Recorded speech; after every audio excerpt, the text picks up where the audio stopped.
Hello, my wonderful, beautiful friends. Guys, welcome back to r/ProRevenge, where you'll hear stories about people getting what they deserve. Guys, you've seen the title. OP gets some pro-revenge on his own wife, who's having an affair with his best friend, his freaking best friend, who happens to be their neighbor. Scandalous, I know. Guys, I hope you enjoy the other stories as well, as there's 3 stories in this episode. And don't forget to hit that subscribe button for future tales. Let's dive in. Now, my neighbor, let's call him Ron, and his wife, Sarah, have been like family to my wife and I for several years. Practically ever since we moved in across the street from them. The 4 of us were extremely tight. Our kids were the same age as theirs, and they're all good friends. We were one big family unit. We had dinner together a few times a week. We went on vacations together, and I truly saw him as a brother and my best friend. And my wife and Sarah were very close too. So, 5 months ago, I was completely blindsided by the discovery of an affair between my wife and him. My wife had left her email open on the computer, and I saw an email from her to her longtime therapist, saying that Ron would be joining her at an upcoming session. Again.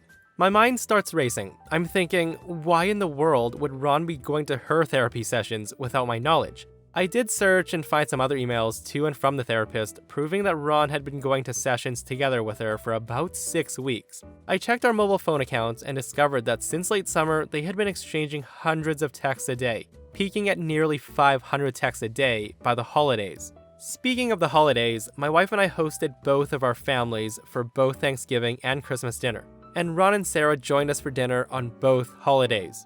So the text records show that the entire time they were at our house celebrating with our families, my wife and him were texting each other from across the room. They were pretty much doing that every time the 4 of us hung out. For months. And, all day, every day, just in general.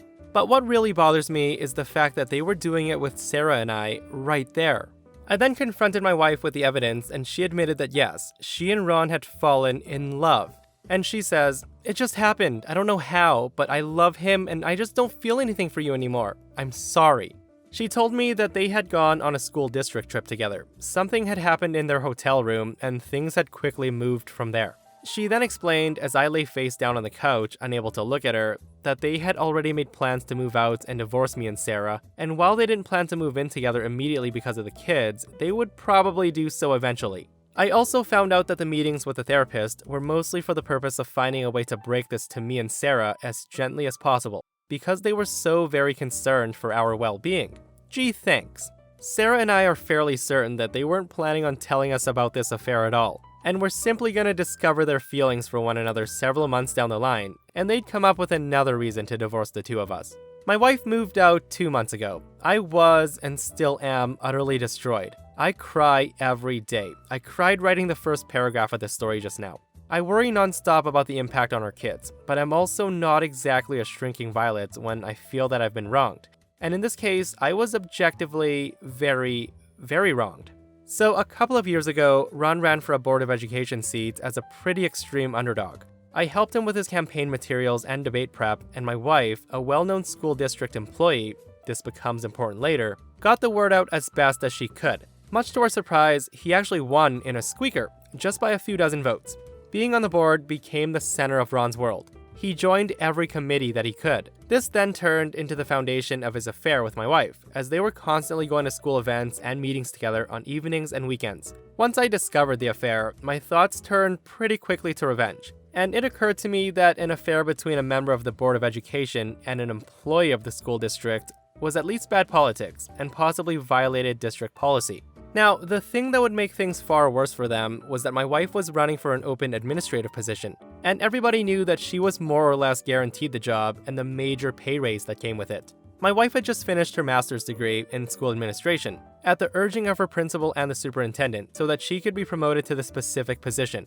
I had plenty of evidence on the affair. Texts from both of them admitting it, text records showing that they were texting hundreds of times a day, emails to and from the therapist, etc., etc. I considered simply emailing all the evidence to the board and the superintendent, but I felt like I, as the grieving betrayed spouse, might not be seen as a credible source. So instead, I invented a fictitious, furious friend, who was planning on showing up to the next board meeting and publicly shaming the 2 of them for their affair. I told my wife that I would try to talk the person down, but couldn't guarantee that they wouldn't show up and humiliate them publicly. As I expected, this led Ron to conclude that the only option was for him to preemptively admit the affair to the board. So after I basically tricked him into admitting his affair, the superintendent subsequently recommended that Ron resign, which he did. Sarah said that he was utterly humiliated and crushed and barely got out of bed for a few days afterward. Once word of the affair and Ron's resignation started to get around, the superintendent contacted my wife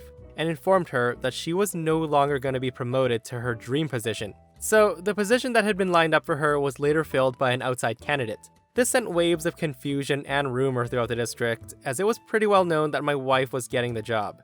The day after she was informed that she wasn't getting the promotion, my wife and I, despite our crumbling marriage, took our son out for breakfast together on his birthday, and a parent stopped by our table to congratulate her on her new role. My wife said thanks, and then excused herself to go cry in the bathroom for a while. Now, I let the dust settle for a couple of weeks, and then right before my wife moved out with Ron, I let them in on my little secret. I told them there was never a furious friend threatening to expose them in the first place. It was all just me. Word of all this has gotten around our fairly small town, which Ron grew up in and my wife worked in for nearly 20 years.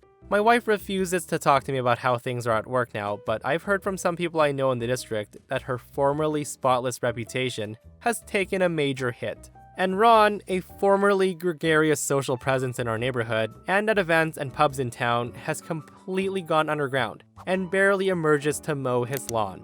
He's moving out soon, to a little townhouse which is all he can afford due to all the child support he's gonna have to pay his wife. My wife and Ron claim that they plan on trying to make things work together despite all the public humiliation. I wish them lots of luck with that. I'm sure it'll be a lot of fun to show their faces together in town. Oh my goodness, my friends, absolutely savage revenge. Getting your wife and neighbor to basically press the self-destruct buttons on their career was simply brilliant. Now, OP does have updates, and they say, "Are you and Sarah a thing now? You should totally be a thing. That would be awesome."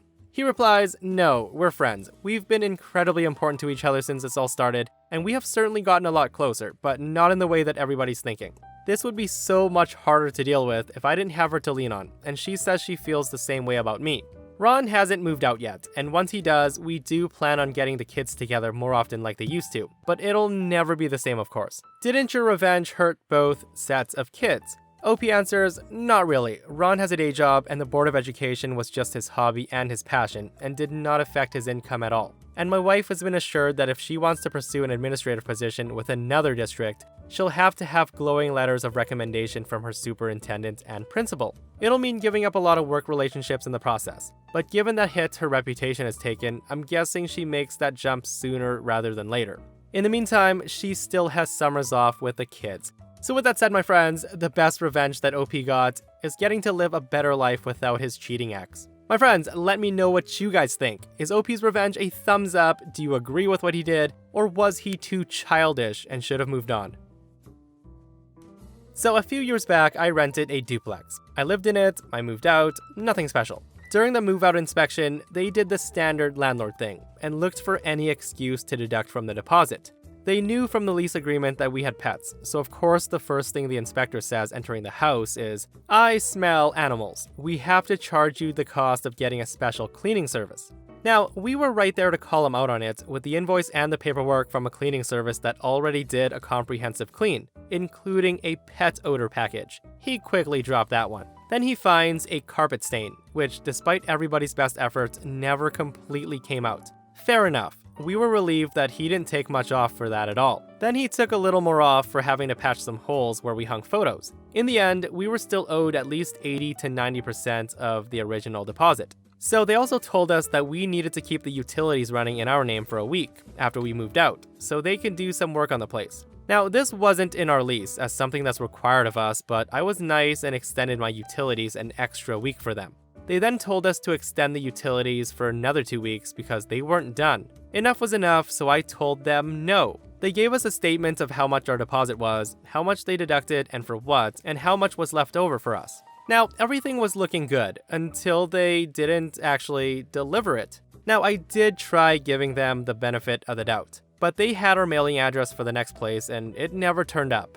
I called them, I emailed them twice a week asking if they've mailed it, or if I can just pick it up from the office. There was no answer, no reply. They were completely ghosting us. We found out that the state law says if your deposit isn't paid within 30 days of vacating, you can take your landlord to court for up to 3 times the amount of the original deposit, no deductions. We read and studied the law well and concluded that there's no reason we shouldn't be able to fight this and win, no lawyer required. A $90 filing fee later, and our landlord was served a notice of our intent. Then all of a sudden, what do you know? After all that ghosting for 45 days, the day after we filed our petition, we get an email from the landlord saying that he sees we're wanting to take legal action and has a tremendous offer for us to settle out of court. He was going to return the full deposit, no deductions, plus the $90 filing fee. We decided to screw their lowball offer. I replied reminding them that I can force them to pay 3 times the deposit, but I will settle out of court for just twice the deposit. Did I need to settle? I don't know. The law says up to 3 times, so I guess I was worried that if it actually went to court, a judge might decide the circumstances aren't bad enough to warrant that much money, so it might not be worth the trouble.